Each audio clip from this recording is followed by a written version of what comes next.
नमस्कार साथियों, मैं doctor Piyush Shaubal the Piyush power of positivity में आप सभी का हार्दिक स्वागत, हार्दिक अभिनंदन करता हूं। The Piyush power of positivity हमेशा हर बार अच्छी शिक्षा को लेकर कार्य करती है। अच्छी शिक्षा की बातों को आप सभी के सामने लेकर आती है, जिससे एक सशक्त, एक अच्छे समाज का निर्माण हो सके। क्योंकि शिक्षा का मूल उद्देश्य ही होता है एक अच्छे समाज का निर्माण करना, क्योंकि अच्छा समाज ही हम सभी के लिए, एक राष्ट्र के विकास के लिए बहुत ज़्यादा आवश्यक है। मैंने जो एक सीरीज़ शुरू की है, एक सत्र शुरू किया है, जिसमें मैं शिक्षा के अनुसंधान के बारे में बात करता हूं, जिसमें उसके 3 सत्र हो चुके हैं और आज मैं चौथे सत्र में बात करने के लिए आप सभी के सामने उपस्थित हूं। आप सभी ने अगर मेरे चैनल को लाइक और सब्सक्राइब नहीं किया है तो सबसे पहले लाइक और सब्सक्राइब कीजिए, क्योंकि लाइक और सब्सक्राइब से ही मुझे ऊर्जा मिलती है और मैं अच्छे अच्छे काम को आगे बढ़ के करते जाता हूं।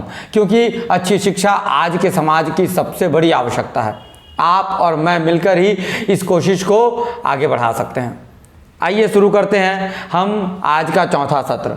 हमने जाना कि शिक्षा में अनुसंधान किस तरीके से किया जाए, रिसर्च किस तरीके से की जाए। तो रिसर्च का सबसे महत्वपूर्ण बिंदु रहे हैं परिस्थितियाँ, बच्चे के व्यवहार, इन सब चीज़ों को हमने देखा। पाठ्यक्रम को सजाना भी हमने सीखा। अब मैं आपको एक बहुत इंपॉर्टेंट बात बताता हूँ। शिक्षक को अगर क्लास में क्या करना है, उसको अपनी कक्षा में सबसे पहले बच्चों से सवाल लेकर आने हैं। इस पढ़ाई को हम लोग डीएड, बीएड और कई कोर्सेस में करते हैं शिक्षा के, लेकिन उसके बाद हम ज़्यादा उसको अप्लाई नहीं कर पाते। और यहीं पास क्या होता है, बच्चा जो हो जाता है शांत हो जाता है, बोल नहीं पाता है। बात बात में केवल आप सभी को समझ में आया तो बच्चा बोलता है हाँ सर समझ में आ गया है, लेकिन वास्तविकता में उसे समझ में आया है या नहीं आया है वो हम नहीं बता पाएंगे।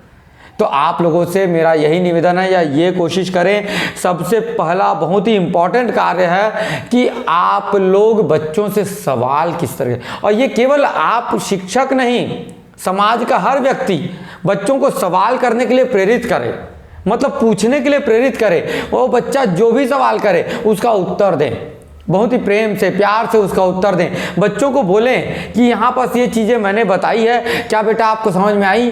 ये नहीं आई है तो आप फिर से पूछिए। और मतलब उसको सवाल करने के लिए प्रेरित करें।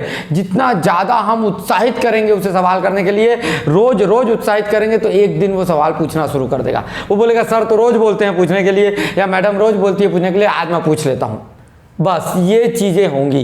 तो यहाँ से जब ये कार्य शुरू होता है, क्या कार्य शुरू हो रहा है? सवाल पूछने का। जब बच्चे के दिमाग में पिंच करता है कि ये चीज़ कैसे हुआ, ये चीज़ क्या हुआ, विज्ञान भी इसे ही कहते हैं, विषय की हर प्रकार की जो जानकारी है ये वहीं से शुरू होती है।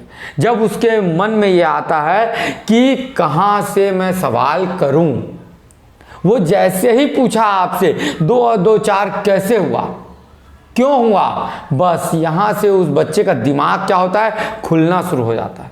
और दिमाग यहाँ से खुलना शुरू हो गया, इसका अर्थ यह है कि वो बच्चा एक सशक्त व्यक्तित्व बनने की ओर आगे बढ़ जाएगा। और ये केवल एक बिंदु पर नहीं, हर विषय पर, हर क्षेत्र पर लागू होता है। केवल क्या होना चाहिए, बच्चे को सवाल करना आना चाहिए, पूछना आना चाहिए, डर नहीं होना चाहिए। उसके मन में ये नहीं होना चाहिए कि मैं पूछूंगा तो क्या होगा।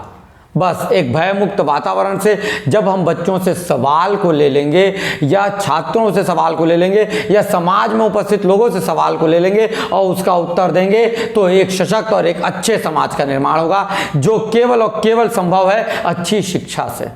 तो अच्छी शिक्षा के रिसर्च में, अनुसंधान में इस बात को बहुत ज़्यादा सही तरीके से आप लोग डालिए, जिससे एक अच्छे समाज का, एक अच्छे कार्यशैली का निर्माण हो सके। आप सभी का बहुत बहुत धन्यवाद। आप सभी मुझे सुनते हैं, मेरी बातों को अमल में लाते हैं और एक अच्छे समाज, एक अच्छे राष्ट्र के विकास में अपना योगदान देते हैं।